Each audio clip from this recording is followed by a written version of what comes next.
Assalamualaikum warahmatullahi wabarakatuh. Alhamdulillahirabbil alamin. Alhamdulillah, segala puji dan syukur kepada Allah Subhanahu wa taala yang telah memberi kita hadiah malam ini dengan silaturahim, duduk dalam majelis ilmu. Mudah-mudahan kita semua di sini termasuk di antara hamba-hamba Allah yang diridhoi Allah. Malam ini kita bahas apa? Istighfar. Pertama-tama makasih banyak buat teman-teman semuanya yang udah mengisi kuis untuk judul-judul yang lucu-lucu. Ada yang sampai ngisi tahu gelap gitu ya. Padahal kan disuruh isi satu kata ya. Tahu gelap itu teh 3 kata. Tahu dan gelap. Tapi alhamdulillah luar biasa. Terus ada yang 4 kata. Sudah jatuh tertimpa rezeki. Terus ada juga yang, ini saya takut salah bacanya bahasa Sunda Ada yang cilepeng. Maaf ya agak-agak kasar, tapi kayak gitu emang aslinya. Ada yang ngicepan, gini ya. Ada yang, ini keren banget nih. Ada yang sampai nulis judul walaupun apa hubungannya gitu. Zikrullah. Mana yang ngisi zikrullah? Gak ada, lagi berzikir ya. Nah ada yang tikusruk. Ada yang syukurin. Wah ini mah iseng banget nih. Syukurin cenah. Ada yang tiang listrik. Ada yang terpesona, penasaran, gagal fokus, menjaga pandangan, azab yang disegerakan. Azab yang disegerakan. Tapi semua jawaban ini menunjukkan teman-teman alhamdulillah antusias pengen berpartisipasi dalam dakwah. Dan karena jawaban-jawaban ini alhamdulillah akhirnya postingan kita bisa dilihat lebih banyak orang dan akhirnya menjadi inspirasi buat taklim-taklim lain di tempat yang lain. Ya gitu deh. Anget banget ya. Gerah maksudnya. Teman-teman kita bahas tentang bab istighfar. Dan tetap bagi saya tema istighfar ini adalah salah satu rahasia paling penting buat kita dalam mencari jodoh. Jadi kalau kemarin kita hanya manas-manasin orang supaya nikah, gewat atau nikah gitu kan ya. Atau cepetan cari jodoh atau nikah atau halalin atau apapun. Saya nggak mau nambah dosa ke teman-teman semuanya. Hanya ngebully tapi nggak ngasih solusi ya. Jadi malam ini saya pengen ngasih solusi yang instan tapi ngaruh. Bukan hanya membuli. Kita akan bahas tentang apa hubungannya antara istighfar sama jodoh. Apa hubungannya antara istighfar sama diterima lamaran sama calon mertua. Gimana cara memenangkan persaingan jodoh dengan memperbanyak istighfar. Jadi kalau kita ngelihat kayaknya nih saingan kita berat banget, berarti istighfarnya harus double. Kalau ngelihat saingan kita tingginya lebih tinggi dari kita 1 cm, berarti istighfarnya harus 100 kali lebih banyak. Kalau 2 cm 200 kali. Kalau ada yang lebih tinggi dari kita 1 meter, berarti ribuan kali harus beristighfar. Nanti kita bahas tentang apa hubungan antara istighfar sama jodoh. Tapi sebelum kita membahas tentang materi ini, yuk kita tilawah dulu. Kita baca Al-Quran di dalam surat Ali Imran. Ali Imran teh surat Ali Imran ayat 133. Surat Ali Imran ayat 133.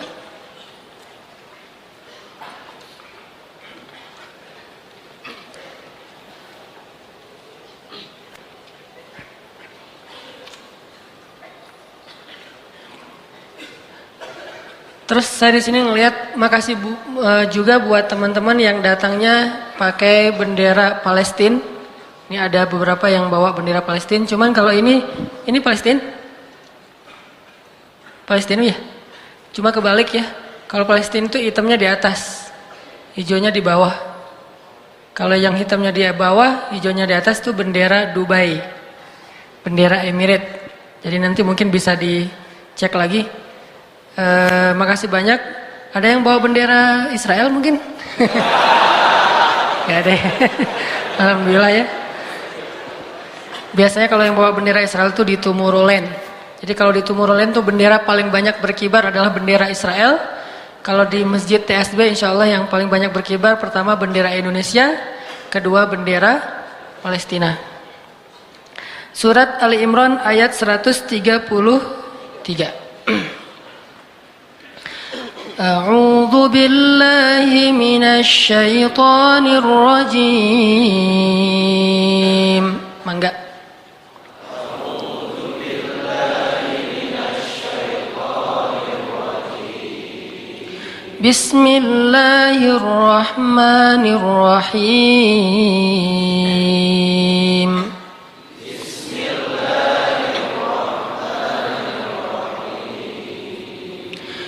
وسارعوا إلى مغفرة من ربكم وجنة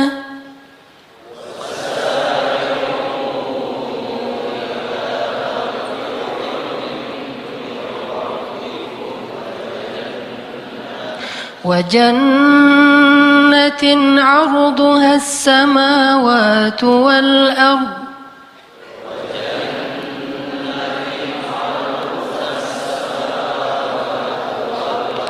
أعدت للمتقين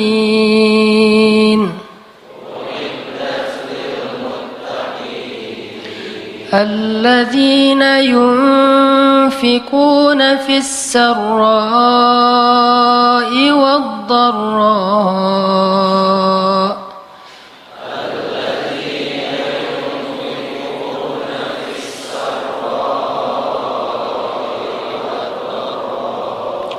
والكاظمين الغيظ والعافين عن الناس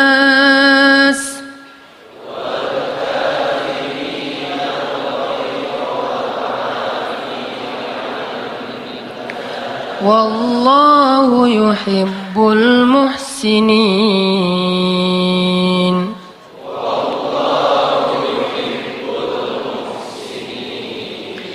والذين إذا فعلوا فاحشة أو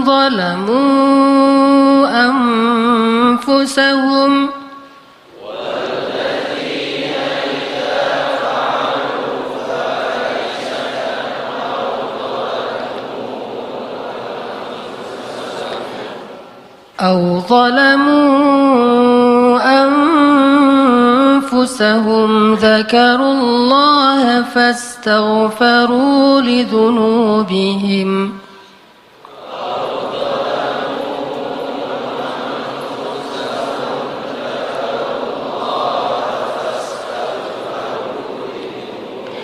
ومن يغفر الذنوب إلا الله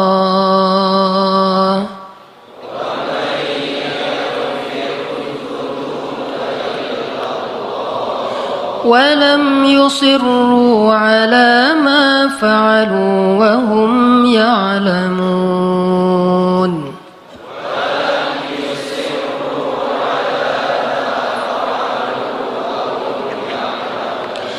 أولئك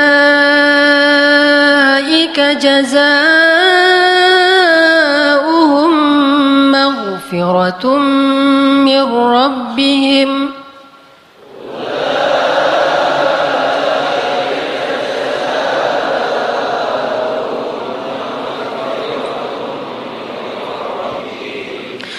مغفرة من ربهم وجنات تجري من تحتها الأنهار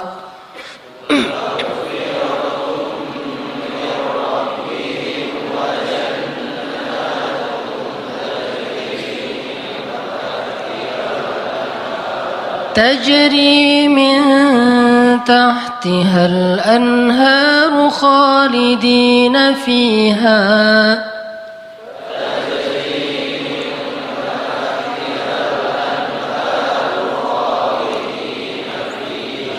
ونعم أجر العاملين.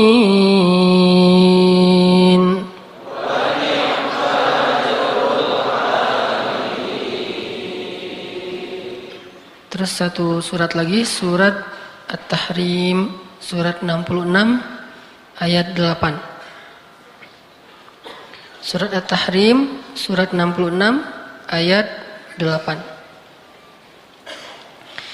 Bismillahirrahmanirrahim.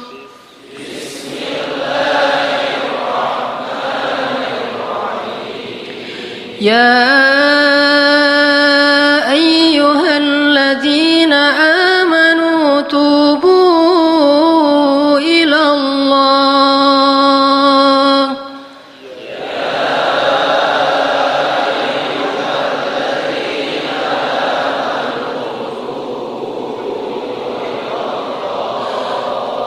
توبوا إلى الله توبة نصوحا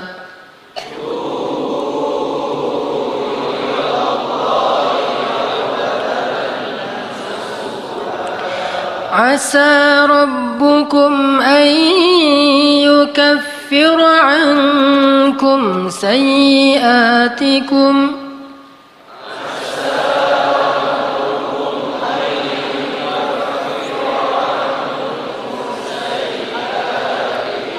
ويدخلكم جنات تجري من تحتها الأنهار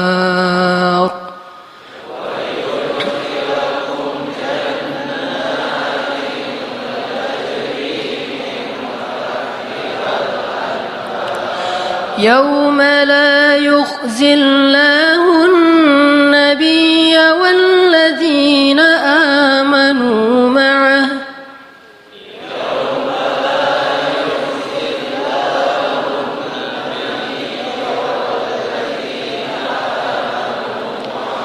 نورهم يسعى بين أيديهم وبأيمانهم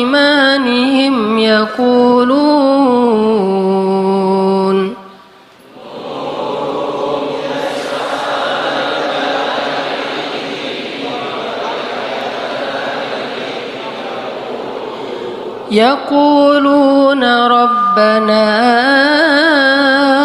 أتمم لنا نورنا واغفر لنا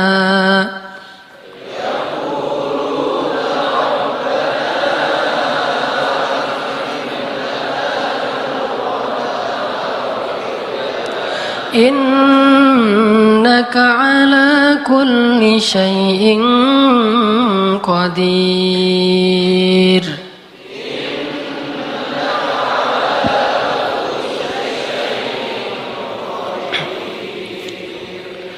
Alhamdulillahirabbil alamin. Sadaqallahul azim. Teman-teman yang dirahmati Allah Subhanahu wa taala. Salah satu ucapan hamba yang paling disukai oleh Allah Subhanahu wa taala itu adalah istighfar. Dan kita pasti pernah mendengar hadis bagaimana gembiranya Allah terhadap seorang hamba yang beristighfar dan bertobat kepada Allah. Lebih daripada gembiranya seorang laki-laki yang dia sedang berada di tengah padang pasir. Lalu setelah lelah berjalan dengan mengendarai onta, tiba-tiba dia istirahat dan tidur. Pada saat dia tidur, ternyata ontanya pergi, sehingga ketika dia bangun, dia kehilangan onta dan semua bekal yang dia bawa di atas onta itu. Dia kehilangan ontanya, dia kehilangan air, dia kehilangan pakaian, dia kehilangan makanan, hilang semuanya. Sehingga pas dia bangun dari tidur, dia tidak mendapati ontanya dan dia kemudian panik mencari ke sana kemari sampai kemudian dia lelah dan tidak menemukan ontanya itu. Saat dia sudah lelah, lalu dia berputus asa, sampai akhirnya dia tertidur kembali, saking lelahnya, seharian dia nyari ontanya, lalu dia tertidur lagi tuh. Saat dia bangun dari tidurnya, tiba-tiba dia melihat ontanya persis ada di sebelahnya dan utuh dengan semua perbekalan yang ada di atasnya. Saking bahagianya dia karena menemukan onta itu setelah dia bangun dari tidur seperti orang mimpi, akhirnya dia mengatakan, "Ya Allah, Engkaulah hambaku dan akulah Tuhanmu."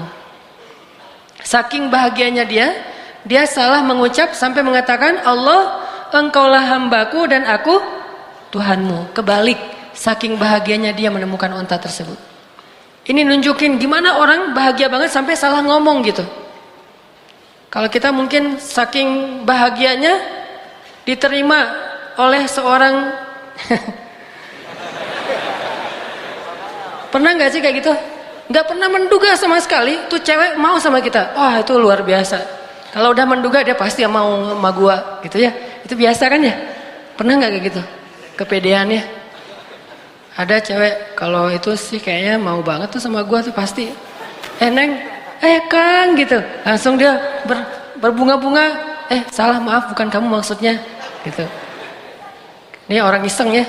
Tapi ada cewek yang kita tuh kayaknya nggak bakalan bisa, nggak bakalan mungkin jadi suami dia, nggak mungkin dia mau mencintai kita, nggak mungkin dia mau memberikan hatinya kepada kita. Tiba-tiba entah gimana ceritanya, mimpi apa kita semalam, tiba-tiba pas besoknya dia ternyata mau menerima atau membaca nge-read WA kita. Salam, biru 2 contreng gitu. Wes, ternyata dibaca gitu ya. Karena dia pikir bapaknya mau ngirim duit. Salam aja, dibaca read, salam juga. Langsung kan bingung sendiri, lagi nyetir naik motor jatuh, lagi main skate ketabrak tiang. Kenapa bisa kayak gitu? Tabrak tiang, jatuh dari motor, masuk ke dalam parit, atau lagi makan mie bakso tumpah, atau apapun lah reaksi-reaksi orang yang saking bahagianya terhadap suatu berita. Sesungguhnya Allah lebih bahagia lagi kepada seorang hamba yang beristighfar dari bahagianya seorang laki-laki yang lamarannya diterima oleh perempuan yang sangat dia dambakan. Cuman kalau nggak bisa ngebayangin, maaf ya. Kalau saya bisa sih ngebayangin. Soalnya orang yang saya nikahi itu dambaan saya banget. Soalnya orangnya nggak ada di sini. Maksudnya kebalik, ada orangnya. Saking bahagianya itu teman-teman yang tadi lagi makan bakso bareng, gua traktirin kalian semuanya. Utang ya, bayarnya besok gitu. Jadi mereka tetap bayar sendiri, cuman kita kredit. Suatu saat akan kita bayarin. Saking bahagianya, semuanya ditraktirin, hidupnya jadi kayaknya dia paling bahagia di muka bumi. Lari-lari di tengah kerumunan orang ramai yang crowded gitu, kayak di Orchard di tengah Singapura gitu, atau di Korea teriak-teriak, wuh, orang pada heran kenapa? Ternyata yes gitu ya, kayak filmnya Will Smith yang tentang kebahagiaan yang dia baru diterima kerjaan di sebuah perusahaan asuransi. Saking dia bahagianya tuh dia teriak-teriak di trotoar, di jalan-jalan. Kenapa? Saking bahagianya. Apapun bentuk kesenangan dan kebahagiaan yang diekspresikan oleh siapapun di muka bumi, sesungguhnya Allah lebih bahagia dan lebih senang lagi terhadap hambanya yang beristighfar. Coba, kurang baik apa Allah sama kita? Apa untungnya Allah bagi Allah kalau kita istighfar? Gak ada untungnya sama sekali. Kalau kita diterima cinta kita, itu untungnya gede banget kan? Itu yang kita harap-harapin gitu. Hampir aja main dukun. Coba kalau ditolak, pasti udah main dukun. Untung diterima. Allah lebih senang lagi daripada. Jadi kalau teman-teman ngebayangin ada seseorang yang lagi happy banget, lagi excited banget terhadap sesuatu, Allah lebih excited lagi terhadap hambanya yang beristighfar. Jadi kalau pengen buat Allah tersenyum, istighfar. Astagfirullahaladzim. Allah senyumnya. Istighfar, Allah pasti senyum. Begitu kita istighfar, Allah ketawa. Dan itu memang kayak gitu hadisnya. ketika Nabi membaca doa safar, kemudian Nabi di akhir mengucapkan kalimat istighfar, lalu Nabi menutup dengan kalimat famay yaghfirudz dzunuba illa anta. Siapa yang akan mengampuni dosa selain Engkau ya Allah? Lalu Nabi tertawa. Ali bin Abi Thalib bertanya, "Ya Rasulullah, ma yudhikuk?" Kenapa engkau tertawa ya Rasulullah? Aku tertawa karena Allah tertawa. Kenapa Allah tertawa? Allah senang kepada orang yang beristighfar. Nabi aja bilang Allah tuh tertawa loh kalau kita istighfar. Jadi bukan Allah tuh nggak pendendam kayak kita. Allah itu membalas sesuai dengan amal. Kalau kita nggak istighfar baru dibalas. Tapi begitu kita istighfar, Allah lupain semua dosa kita, seolah-olah kita nggak pernah ngecewain Allah sama sekali. Allah hilangkan semua catatan kita. Kita datang pada Allah, Rabbi astaghfiruka wa atubu ilaik. Hambaku langsung dipeluk sama Allah seolah-olah. Nggak ada, lu kan kemarin gitu. Enak aja lo istighfar sama gue. Nggak ada Allah kayak gitu-gituan. Itu mah kita. Ada teman kita salah datang ke kita kan, apalagi salahnya nikung kan ya. Wah itu mah. Kalau salahnya nikung kayaknya tidak ada maaf bagimu. Apalagi salahnya pakai kartu undangan. Kita ketemuan yuk. Di mana? Di kafe. Ada sesuatu yang aku pengen nyampein ke kamu gitu. Oh iya datang. Aku pengen nyampein berita bahagia. Apa tuh? Aku pengen nikah. Dengan siapa? Dengan si Neng Saroh misalnya. Neng Saroh yang mana? Neng Saroh yang kita sering ngobrol sama dia. Akhirnya apa yang terjadi? Gara-gara kita tahu dia mau nikah dengan orang yang sangat kita idam-idamkan, alasan dia apa? Lah kamu kan juga belum jadian sama dia, jadi kan masih terbuka. Siapa aja boleh masuk dong. Ini orang-orang yang paling kejam, tidak punya hati. Gak punya hati banget tuh. Jadi teman makan teman. Coba, kita pernah nggak mengkhianati Allah Subhanahu Wa Taala? Allah yang ngasih nikmat, syukurnya ke makhluk. Allah yang ngasih kebaikan untuk kita, ngasih jalan keluar, nolongin kita dalam masalah. Giliran yang manggil Allah kita nggak datang. Giliran yang manggil makhluk kita datang. Giliran untuk Allah kita bilang ngantuk. Giliran untuk makhluk nggak tidur semalaman pun kita siaga. Kenapa bisa gitu? Kadang kita syirik kepada Allah itu bukan dengan menyembah, tetapi syirik kepada Allah itu dengan cinta. Kita menyekutukan cinta kita kepada Allah. Tapi gimana pun kita menyakiti perasaan Allah, begitu kita datang, ya Allah, maaf ya yang kemarin, nggak apa-apa, udah nggak usah ingatin lagi, udah biarin aja. Mau apa, minta. Allah tuh kayak gitu. Cuma bilang maaf ya yang kemarin, astaghfiruka wa atubu ilaik. Coba kalau manusia digituin, maaf yang kemarin, maaf. Setelah semua yang kamu lakukan itu maaf.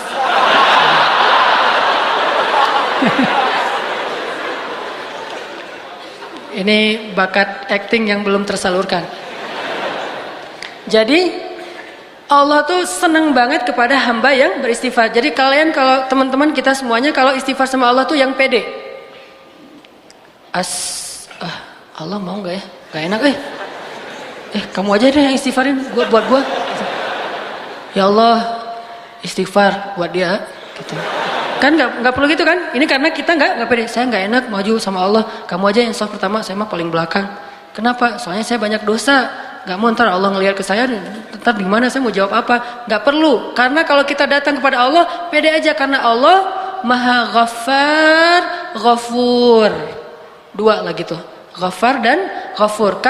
Ampunannya sangat luas. Tidak ada batas, sebanyak apapun dosa pasti diampuni. Ghafur atau Ghaffar juga berarti walaupun kita mengulangi lagi kesalahan, kita datang lagi Allah maafin lagi. Kita salah lagi, kita datang lagi Allah maafin lagi. Allah nggak pernah berputus asa mengampuni dosa kita. Yang terjadi justru kita putus asa minta ampun pada Allah. Nggak pernah Allah putus asa. Kan saya sering bacain ayat Qul ya ibadiyalladzina asrafu ala anfusihim la taqnatu min rahmatillah la taqnatu min rahmatillah. Allah tuh sayang banget sama kalian teman-teman. Sayang banget sama kita semuanya. Sayang. Apa bukti sayangnya? Udah banyak dosa masih dipanggil Qul ya ibadiyah. Katakan kepada hambaku. Masih dianggap hamba tuh. Dan dalam Al-Quran istilah hamba itu istilah pengagungan. Jadi ketika seorang manusia disebut hamba Allah, berarti dia diistimewakan. Udah banyak dosa, Allah masih bilang, ya ibadi, la taqnatu min rahmatillah. Jangan putus asa dari rahmat Allah. Minta ampun kepada Allah. Ada dosa apapun, minta ampun kepada Allah. Allah pasti akan mengampuni. Begitu kita minta ampun, belum selesai kalimat istighfar kita, kalau benar-benar dari hati baru astagfirullah, udah Allah ampuni semua dosa-dosa kita. Seolah-olah kalau kita mau ngucapin astagfirullahalazim, baru kemudian meninggal, Allah nggak akan bingung, dia tadi ngucapinnya astagfirullah atau astaga ya? Nggak pernah Allah gitu. Tadi kan itu bisa astaga, bisa astagfirullah kan gitu kan ya? Nggak mau Allah kayak gitu. Allah tahu, alimun bidzati sudur. Hambaku itu udah beristighfar, ya Allah, tapi belum sempurna kalimatnya. Nggak masalah, karena Allah tidak melihat dengan apa yang kita lakukan atau apa yang kita tampakkan, tapi Allah melihat apa yang kita simpan di dalam hati. Istaghfiru rabbakum, minta ampun pada Allah. Tapi dosa saya banyak banget ya Allah. Innallaha yaghfirudz dzunuba jami'a. Allah ngampuni semua dosa. Tapi saya pernah syirik ya Allah, jami'a. Saya pernah durhaka sama orang tua ya Allah, jami'a. Saya pernah mencuri ya Allah, jami'a. Bahkan saya dulu sering berzina ya Allah, gimana akan diampuni? Yaghfirudz dzunuba jami'a. Gak ada yang gak diampuni. Enak banget hubungan sama Allah tuh, enak banget, santai gitu. Allah mah zatnya. Allah mah zatnya tuh nggak baper kayak kita, dan nggak terlalu hard feeling. Mudah urusan sama Allah. Yuridullahu bikumul yusra. Bismillahirrahmanirrahim. Teman-teman yang dirahmati Allah Subhanahu wa taala, tadi kita membahas tentang bagaimana Allah Subhanahu wa taala senang sekali kepada hamba-hamba yang beristighfar. Dan istighfar ini salah satu amalan favorit Nabi Muhammad sallallahu alaihi wasallam. Jadi kalau kita mungkin ada yang favoritnya senang push up. Sehari push up-nya 100 kali. Gak pernah ketinggalan, setiap hari 100 kali. Sampai ngebentuk gitu ya. Maka Nabi Muhammad sallallahu alaihi wasallam sehari beristighfar 70 atau 100 kali. Itu favorit Nabi banget. Jadi selain kita punya kegiatan rutin, punya hobi untuk olahraga, coba juga kita riyadhah batin, olahragakan hati kita dengan istighfar. Dan kalau dilakukan secara terus-menerus, itu hasilnya luar biasa. Kapan ketahuan? Nanti kalau kita lagi butuh sesuatu kepada Allah Subhanahu wa taala. Ternyata istighfar itu membuat Allah sangat mengijabah doa kita. Sampai kadang-kadang mustahil diijabah, mustahil terwujud, tapi Allah wujudkan. Karena idza arada syai'an ay yaqula lahu kun fayakun. Sama kayak orang yang rajin push up, kapan ketahuannya? Nanti pas dia lagi belanja sama istrinya ketahuan, wes hasil push up teh. Mah, lagi aja, nggak apa-apa. Pak, ini udah berat banget, nggak apa-apa, kan push up setiap hari. Bawain barang istri ya. Walaupun sunnahnya nih insert dikit. Sunnah dalam belanja di pasar itu bawa barang sendiri-sendiri. Nabi itu nggak suka menitipkan barang belanjaan beliau kepada orang lain. Dan ternyata hikmahnya apa? Biar ketahuan kalau kita belanjanya udah banyak. Bayangin kalau kita belanja, terus belanjaan kita dititipkan kepada orang lain. Supir kita mungkin, atau asisten rumah tangga, atau kepada suami, atau kepada istri. Nggak ketahuan kalau kita udah belanja banyak. Nah, jadi gara-gara kita rajin push up, nanti ketika ada masalah, manfaat tuh. Ban mobil kempes, ngedorong ya, atau ganti ban mobil juga kan. Cowok sejati mah kan harus minta ganti ban mobil. Masa pas ban mobil kempes nelpon misalnya asuransi apa datang, itu agak kurang keren sih. Walaupun mudah. Jadi yang keren itu justru jangan mudah-mudah amat. Persulitlah hidup kalian supaya keren. Demi mencari keren, pencitraan, jadi cari masalah.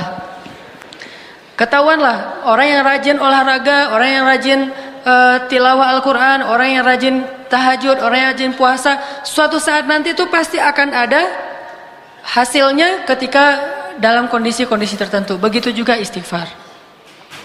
Jadikan istighfar itu kayak hobi kita, seperti kita push up. Setiap hari istighfar. Minimal banget 100 kali, karena Nabi aja yang dosanya bukan dosa besar, cuman Nabi beristighfar atas pasti karena beliau sebagai manusia biasa hamba Allah, mungkin kesalahan beliau itu bukan berbuat dosa, bukan bermaksiat, tapi kesalahan beliau itu adalah belum memenuhi hak Allah Subhanahu wa taala. Itu aja 100 kali istighfar. Gimana kita yang dosanya itu banyak banget. Saya pengen sharing satu kisah yang mungkin teman-teman pernah dengar. Kisah tentang seorang ulama yang bernama Imam Ahmad.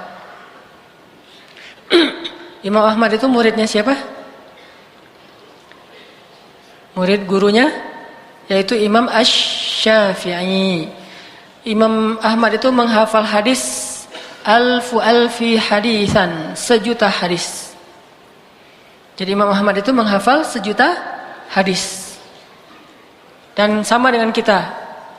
Di antara hadis 1.000.000 itu ada yang kita sama menghafal dengan Imam Ahmad, yaitu innamal a'malu binniyat. Sama dengan Imam Ahmad. Hadis pertama. Tapi nggak sampai 1.000.000. Imam Syafi'inya aja sampai kagum banget sama Imam Ahmad. Saking menghafal 1.000.000 hadis.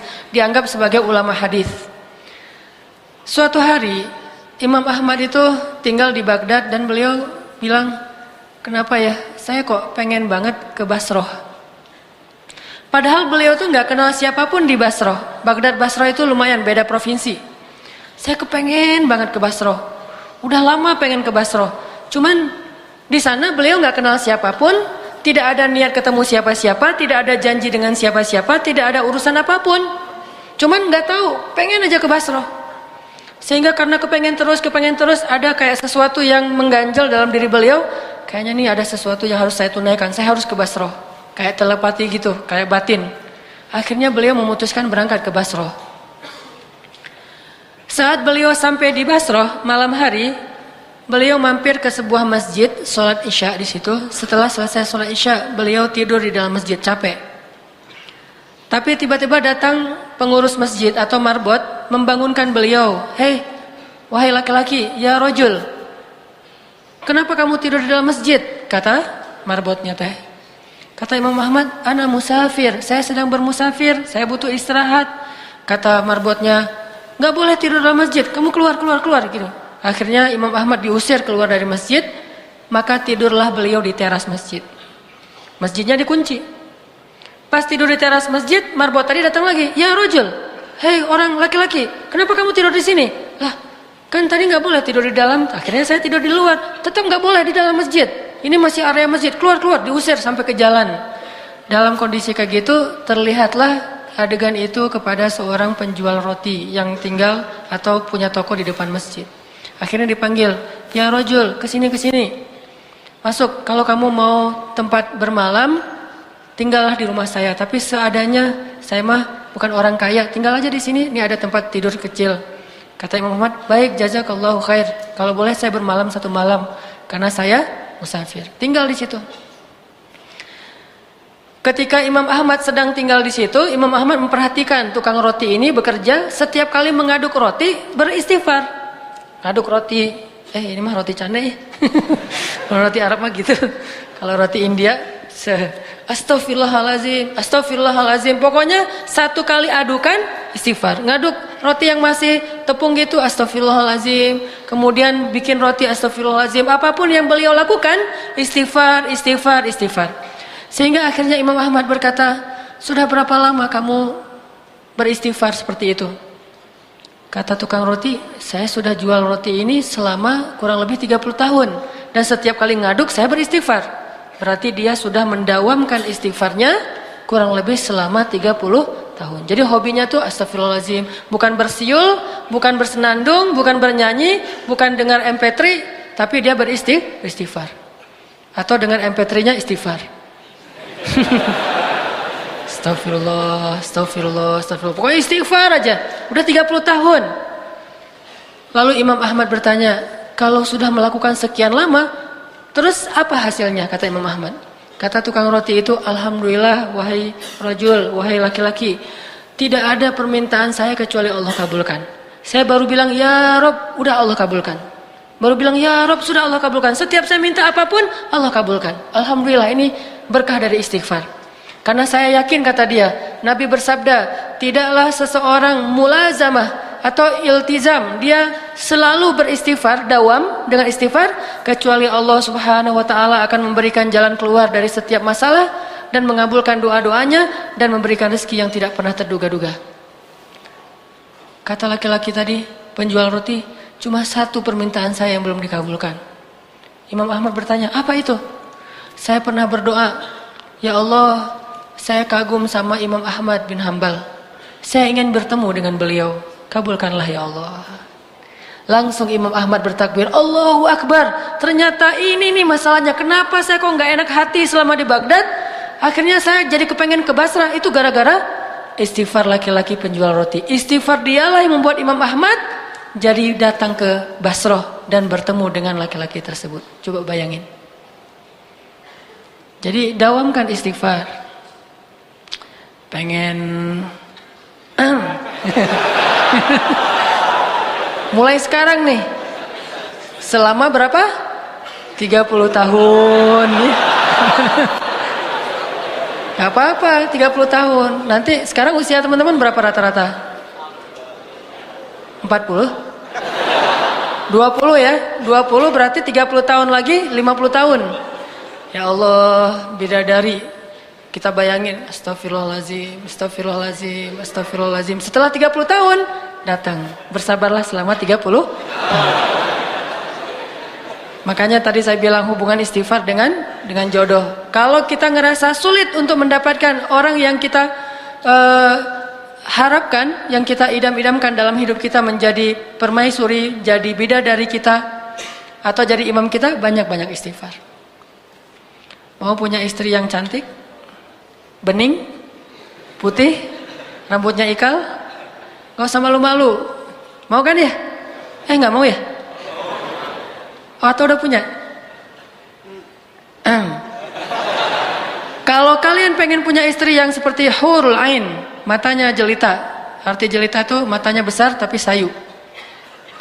Matanya besar tapi sayu, bukan besar tapi melotot. Kan ngeri tuh ya. Apalagi malam Jumat kayak gitu. Apa? Padahal malam Jumat mah harusnya nggak kayak gitu. Nah, banyak istighfar. Istri yang solehah, istri yang seperti Asma bintu Umais. Masih ingat Asma bintu Umais? Yang ketika suaminya datang, dia udah berdandan. Lalu ketika suaminya masuk ke dalam rumah, dia ganti pakaian suaminya. Dia bukakan baju suaminya, baju dingin, kemudian baju apa? Pokoknya bajunya lah dibukain. Udah selesai itu dia ambil handuk basah dengan air hangat, dia usap tubuh suaminya dengan air hangat. Di kayak sauna gitu, di spa gitu, pokoknya di treatment. Wah, udah gitu selesai di treatment suaminya, dia pergi ke dapur ngambil sapu lidi kurma. Suaminya udah makan, udah di treatment, udah di khidmat habis-habisan. Setelah itu dia ambil sapu lidi kurma, dia kasih ke suaminya, wahai suamiku, jika hari ini masih ada yang kurang dari kebaikan, dari tugasku, maka pukullah aku dengan sapu lidi ini. Tuh kalau istrinya kayak gitu, udah pakai lagu Roma Irama, istri solehah. Karena kalau kata Nabi, saya baru ngerti, benar kata Nabi, dunia itu adalah perhiasan, dan sebaik-baik perhiasan itu adalah istri yang solehah. Udah selesai, udah urusannya kalau udah kayak gitu. Begitu juga yang akhwat, yang cewek-cewek, yang perempuan. Kalau kalian ingin imamnya soleh seperti Abu Salamah, kok Abu Salamah sih tadi? Asma bintu Umais. Abu Salamah itu cowok di antara para sahabat yang diidolakan banget oleh istrinya. Bahkan sampai kemudian mendapatkan setelah Abu Salamah wafat, sampai Ummu Salamah bingung siapa lagi yang bisa mendampingi Ummu Salamah, karena tidak ada lagi laki-laki yang setara dengan Abu Salamah.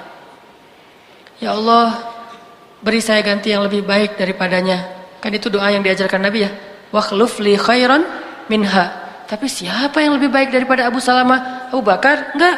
Tidak ada menurut Ummu Salamah laki-laki yang lebih baik daripada Abu Salamah. Mau punya suami yang ideal, Ibrahim, Ismail. Suami yang ideal secara fisik mungkin Zain Malik, Zain Ataki. Narsis ya. Mirip saya dengan Zain Malik kalau dilihat dari jarak 1 kilo.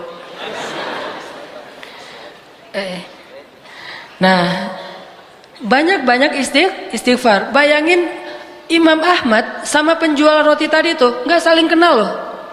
Allah yang akan mempertemukan mereka. Sama seperti seorang laki-laki dan perempuan yang jadi suami istri, awalnya tidak saling kenal. Tetapi Allah lah yang mempertemukan mereka. Skenario Allah, suka-suka Allah. Bisa membersihkan dalam hatinya untuk datang. Tiba-tiba, kok saya pengen banget ya main ke daerah Tegalega. Hari Minggu, kok saya pengen banget ya lari di gazebo. Seumur-umur belum pernah loh lari. Apalagi pagi-pagi gitu. Biasanya kan pagi-pagi mimpi. Kalau inilah lari. Saya pengen banget hari ini tuh pengen lari banget di gazebo. Tapi ada apa ya? Udahlah berangkat aja deh. Sampai dah di gazebo. Begitu sampai di gazebo, ternyata ada yang terjatuh. Aduh, Neng kasihan jatuh. Mulai lagi dari situ. Allah yang mempertemukan. Kenapa ya? Saya kok tiba-tiba jadi pengen taklim. Ya, dulu mah taklim sih, tapi streaming. Sekarang, aduh rasanya streaming mah kayak nonton siaran kayak nonton bola tapi lewat TV, nggak langsung. Pengen langsung datang ke stadionnya. Pengen ikut taklim, datang ke taklim, pulang-pulang dapat ilmu ya. Udah aja segitu. Ya emang taklim mencari ilmu. Ilmu menikah, ilmu motivasi untuk menghalalkan. Oke, itu satu. Cerita yang kedua, kisah tentang keajaiban istighfar. Salahuddin Al-Ayyubi, salah satu panglima perang Islam yang sangat terkenal di Mesir. Beliau dalam peperangan melawan orang salib untuk membebaskan Palestina, pernah ketika lagi istirahat malam hari beliau keliling di antara tenda-tenda prajuritnya. Mau lihat prajuritnya kalau malam tuh ngapain. Tengah malam maksudnya, jam 2 malam. Beliau keliling di antara tenda-tenda prajuritnya. Melihat tenda yang pertama, di dalam tuh ada prajurit lagi tahajud. Tahajud, panjang lagi tuh tahajudnya. Terus keliling ke tenda yang lain. Tenda yang kedua ngelihat prajuritnya lagi tilawah Al-Quran. Masya Allah, ini prajurit tilawah Al-Quran, duduk sambil baca alif lam mim dzalikal kitabul la raiba fi, tilawah Al-Quran. Sampai ke tenda yang ketiga dilihat prajuritnya lagi beristighfar dan berdoa kepada Allah. Rabbi zalamtu nafsi faghfirli, minta ampun, istighfar.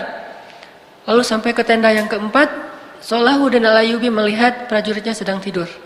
Baru Salahuddin mengatakan, inilah pintu kekalahan kita. Inilah pintu kekalahan kita. Ketika prajuritnya menghabiskan malamnya dengan tidur. Sedangkan prajurit yang menghabiskan malamnya dengan qiyam, itu adalah penyebab datangnya pertolongan Allah. Prajuritnya yang beristighfar, itu penyebab datangnya kasih sayang Allah SWT. Prajuritnya yang tilawah Al-Quran, itu penyebab datangnya berkah dari Allah SWT. Sedangkan prajurit yang tidur, inilah pintu kekalahan kita. Jadi isi hari dan malam kita itu dengan istighfar, dengan bertaubat kepada Allah Subhanahu wa taala. Sehingga Allah Subhanahu wa taala berjanji, "Faqultu astaghfiru rabbakum innahu kana ghaffara." Siapapun yang beristighfar, Allah Ghaffar. Pasti Allah ampuni dosanya. Enggak mungkin enggak. Kenapa sedih? Ya, saya udah minta maaf sama Allah tapi Allah belum maafin. Enggak ada itu. Itu mah dengan manusia ya. Saya udah sih minta maaf ke dia, saya kirim WA, saya telepon, saya japri terus nggak dibaca-baca, saya datengin nggak dibukain pintu, ternyata salah rumah ya. Pokoknya berusaha aja minta maaf, tapi nggak dimaafin. Saya udah ngirimin hadiah segala macam, saya tuh udah minta maaf habis-habisan tapi nggak dimaafin. Itu manusia, tapi Allah nggak ada cerita kita minta maaf kepada Allah, Allah nggak memaafkan, itu nggak ada.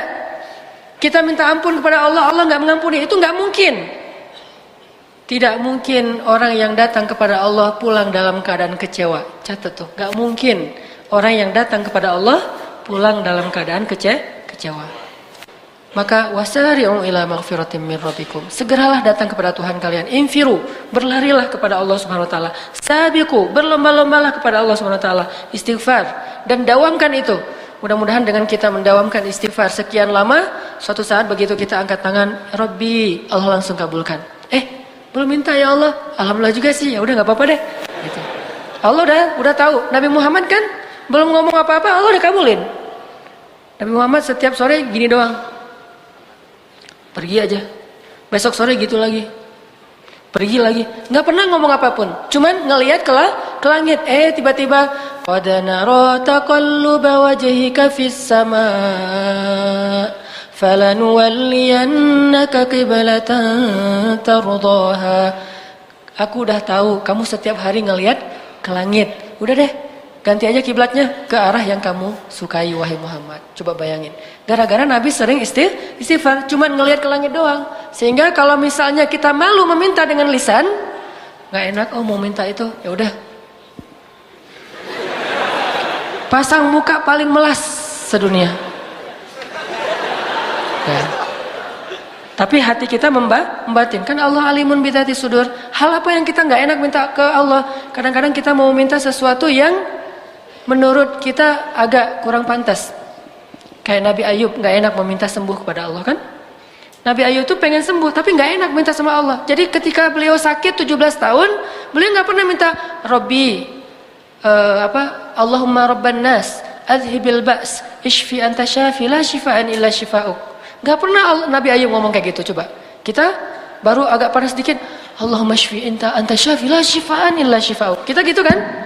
Boleh nggak kayak gitu? Boleh banget, karena doa meminta sembuh kepada Allah itu doa yang diajarkan Nabi. Tapi saking nggak enak hatinya Nabi Ayub, sakit juga Nabi Ayub nggak mau ngomong. Sama kayak seorang istri yang nggak enak sama suaminya, dia lelah hari ini nggak ngomong-ngomong, diam aja. Atau mungkin tangannya kena pisau dikit, nggak ngomong-ngomong, diam aja. Pas ketahuan, pas malam dibelai sama suaminya tangannya, kenapa ini mah? Enggak, tadi enggak. Udah nggak apa-apa gitu. Mah kenapa ini mah? Papa serius loh, mah kenapa nih nggak boleh kayak gini nih mah? Nih tangan mama nih, lebay gitu ya. Pak kok lebay gitu sih pak? Ini tangan ini nggak boleh, nggak ada yang. Oh ini siapa yang kerjaan siapa nih mah? Gitu. Mah sebutin namanya mah. Pisau.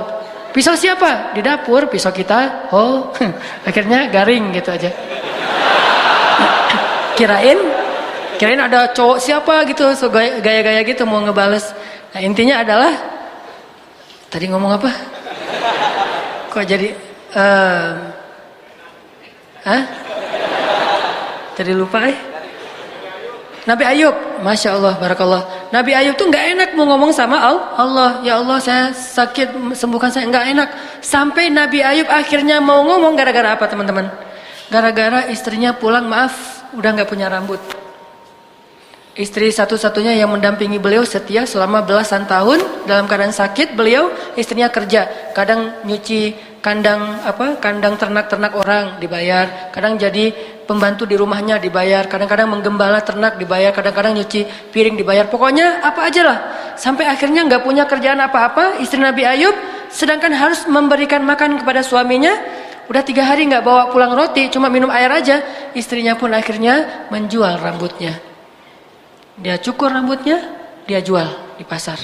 Bayangin, menjual rambut. Pas pulang, udah nggak ada rambut. Nabi Ayub bertanya, wah istriku kenapa rambutmu? Istrinya nggak mau cerita. Sampai akhirnya, udah Nabi Ayub nangis-nangis, istrinya cerita, dia nggak punya apa-apa yang bisa dia lakukan selain menjual rambutnya untuk bisa memberi roti untuk suaminya. Baru Nabi Ayub nggak kuat lagi untuk tidak meminta kepada Allah. Baru Nabi Ayub bilang apa? Itu juga bahasanya tuh malu-malu. Coba, Rabbi massaniyad dur wa anta arhamur rahimin. Rabbi saya sakit, Engkau maha penyayang. Gitu doang ngomongnya. Bukan ya Allah sembuhkan saya, istri saya lihat dong ya Allah kan masa. Enggak. Nabi Ayub mah nggak ngomong gitu, cuma bilang Rabbi saya sakit, Engkau yang maha penyayang. Langsung Allah sembuhkan. Tiba-tiba Nabi Ayub jadi muda lagi. Sakitnya di usia sekitar 80 tahun, tiba-tiba jadi muda lagi. Usia yang paling ideal. Tahu nggak usia paling ideal itu berapa?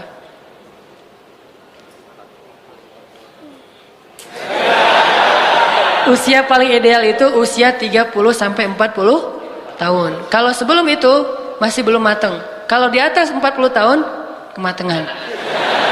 Yang paling pas tuh 30 sampai 40. Itulah usia penduduk surga, antara 30 sampai 40 tahun. Akhirnya Nabi Ayub muda lagi. Begitu istrinya pulang, astagfirullahaladzim, kamu siapa? Saya Ayub. Enggak, kamu bukan Ayub. Emang sih mirip Ayub beberapa tahun yang lalu, tapi sekarang udah enggak, kata istrinya. Ayub sekarang udah jadi laki-laki yang udah tua, dia lumpuh. Tapi saya Ayub, suami kamu, dan Allah sudah menyembuhkan saya. Dia pergi ke kamar, ternyata Nabi Ayub enggak ada. Lalu Nabi Ayub menyebutkan kenangan-kenangan yang hanya mereka berdua yang tahu. Setelah Allah SWT, akhirnya dia percaya. Dulu kita pernah hujan-hujanan di bawah jembatan. Akhirnya